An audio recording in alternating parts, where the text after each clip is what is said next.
Alright guys, I'm already back, hard to believe. I thought I'd be taking a little bit of a break. I just want to make a quick video. This is a cool sand turtle someone was making, some kids made. That's really cool. Anyway, I'm out here by the ocean again. I was thinking about some stuff that I had read. I'm actually taking more of a look at the Twitter world. I usually just throw stuff out there, don't really read a whole lot. I mean, I read a lot, but not of that stuff. But I've been looking more, and I see a lot of people still talking about the Federer-Djokovic. I'm like, wow, this is wild. Everybody's like all kinds of thoughts and opinions, emotions, all this stuff going on. And again, I think it's that win-loss idea. Like, who's the greatest now? Now Djokovic is. I don't know. But I don't really know. I don't really care about that.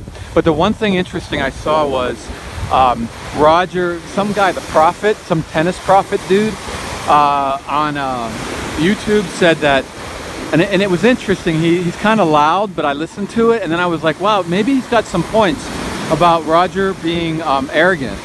And back in the day, I think he was when Nadal first came up, and I think Roger a lot of times would screw that stuff up because he really wasn't giving Nadal enough respect. Because I can understand that though. Roger can do such great stuff, but Nadal was a terrible matchup for him. But you know, Roger got over that a long time ago as far as like being cocky about it, and he realized Nadal's a really great player, and he knows Djokovic's a great player. But this guy was like saying that Roger looks like he's trying to win easy and not work hard. That is BS. I thought about it. I went into the ocean, and I actually had a, I can body surf. I've been a swimmer all my life. I was competitive swimming when I was very young. And I can easily pick up anything, surfing, boogie board, regular, whatever. But I just go in, I body surf real easy, even if I'm out of shape, and I usually catch waves while everybody else is kind of floundering around some. I'll just walk right in, turn around, just like I'm falling asleep, jump into a wave and ride it.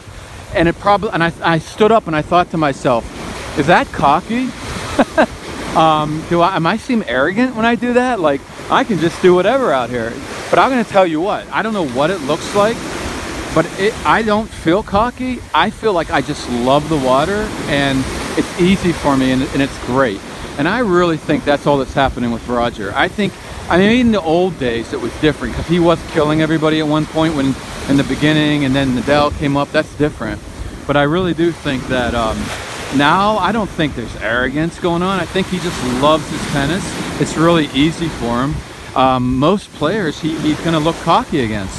But it's just fun. I think it's his way. He just is enjoying it and having fun with it.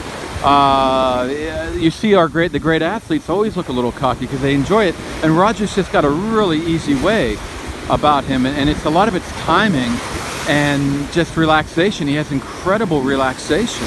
If you slow motion it, his swing and that, he keeps his head down there longer than anyone. Like after he's already gone through the ball and followed through, he's at the end of his follow through and his head's still down where the ball was, looking down.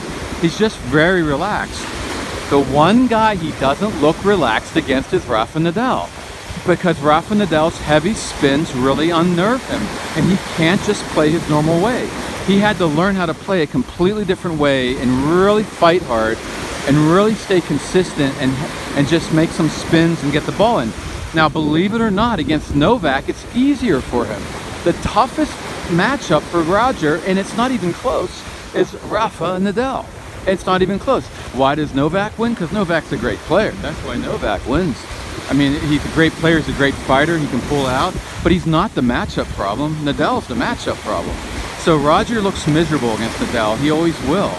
But he can win now, doing that, playing what I would call ugly tennis, like Brad Gilbert likes to say. But against Novak, he doesn't have to play ugly. He can let it fly. Novak doesn't have the spins like Nadal, and he can let it fly. He just doesn't close the deal. So I don't think Roger is, you know, trying to win and make it look easy against Novak and put it in his face or act arrogant. I think he just enjoys playing Novak more. He enjoys playing anybody who's not Rafa Nadal. He enjoys more. And the issue with Novak is he doesn't seem, he has much more control against Novak and much more pressure on Novak. He just can't seem to close the deal. It's like Murray. He has an easier time with Murray too than Rafa, but he seems to be able to close the door more on Murray, but that's not easy either. But Novak's just a tough-minded SOB. He's tough, that's all. And I think again, I think playing Rafa first was hard, and I think Roger's improved a lot in his emotional and mentality and emotional everything. But it's just tough, that's all. And in the end of the day, we're talking so much about it, and I am too now, I guess. And it's just, Novak's younger as well. And when you're older, everything's harder in the body, on the nerves, and Novak's younger. So there's a combination of a lot of stuff. And Novak's a great player. I mean, on and on and on. So, you know, I don't think this is mainly, this probably isn't too much a mystery. And no, I don't think that Roger's arrogant. I think Roger had to play Nadal first, and he's older. He played a great match. He barely lost. Yes, he loses on tough match points, but not as much as he used to. But it's still, you know, maybe this just isn't that much a mystery, and maybe we can just relax about all this. I don't know. Maybe not.